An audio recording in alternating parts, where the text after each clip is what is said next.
ನಮಸ್ಕಾರ ಎಲ್ಲರಿಗೂ. Welcome to Ruchikattu YouTube channel. ಇವತ್ತು ನಾವು ದೇವಸ್ಥಾನ ಶೈಲಿಯ ಚಿತ್ರಾನ್ನ ಮಾಡ್ತಾಯಿದ್ದೀವಿ. ಅದಕ್ಕೆ ಬೇಕಾಗಿರೋಂಥ ಇಂಗ್ರೀಡಿಯೆಂಟ್ಸು, ಮೊದಲನೇದಾಗಿ ನಾವು ರೈಸ್ನ ಬೇಯಿಸಿಟ್ಕೊಂಡಿದ್ದೀವಿ.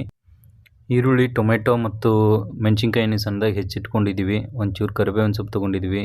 ಕಡಲೆ ಬೀಜ ಮತ್ತು ಕಡಲೆಬೇಳೆ ಇದೆ. ಆಮೇಲೆ ಒಂಚೂರು ಉದ್ದಿನಬೇಳೆ, ಅರಿಶಿನ ಪುಡಿ, ನಿಂಬೆಹಣ್ಣು ತೊಗೊಂಡಿದ್ದೀವಿ.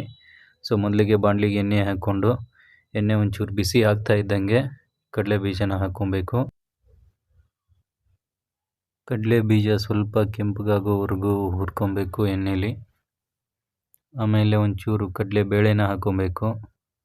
ಇದನ್ನು ಒಂಚೂರು ಹುರ್ಕೊಬೇಕು ಫ್ರೆಂಡ್ಸ್. ಎರಡು ಒಂಚೂರು ಕೆಂಪಗಾಗ್ತಿದ್ದಂಗೆ ಒಂಚೂರು ಉದ್ದಿನಬೇಳೆ ಹಾಕ್ಕೊಂಡು ಬಾಡಿಸ್ಕೊಬೇಕು. ನಂತರ ಒಂಚೂರು ಜೀರಿಗೆ, ಆಮೇಲೆ ಒಂಚೂರು ಸಾಸಿವೆ ಹಾಕ್ಕೋಬೇಕು. ಆಮೇಲೆ ಕರಿಬೇವಿನ ಸೊಪ್ಪು ಹಾಕ್ಕೊಬೇಕು. ಅದಾಗ್ತಿದ್ದಂಗೆ ಒಂಚೂರು ಮೆಣಸಿನ್ಕಾಯಿ ಹಾಕ್ಕೊಂಡು ಬಾಡಿಸ್ಕೊಬೇಕು. ಮೆಣಸಿನ್ಕಾಯಿ ಹಾಕ್ತಿದ್ದಂಗೆ ಒಂಚೂರು ಈರುಳ್ಳಿ ಹಾಕ್ಕೊಂಡು ಈರುಳ್ಳಿನ ಚೆನ್ನಾಗಿ ಫ್ರೈ ಮಾಡ್ಕೊಬೇಕು. ಹಸಿ ವಾಸನೆ ಹೋಗೋ ಥರ ಕೆಂಪಗಾಗಬೇಕು ಈರುಳ್ಳಿ ಕೆಂಪಗಾಗೋಕ್ಕೆ ಒಂಚೂರು ಉಪ್ಪು ಹಾಕ್ಕೊಂಡ್ರೆ ಅದರಲ್ಲಿರೋ ನೀರಿನ ಅಂಶ ಬೇಗ ಹೋಗಿ ಬೇಗ ಫ್ರೈ ಆಗುತ್ತೆ. ಅದಾಗ್ತಿದ್ದಂಗೆ ಒಂಚೂರು ಟೊಮೆಟೊ ಹಾಕ್ಕೊಬೇಕು ಫ್ರೆಂಡ್ಸ್. ಟೊಮೆಟೊನು ಚೆನ್ನಾಗಿ ಬೇಯಿಸ್ಕೊಬೇಕು.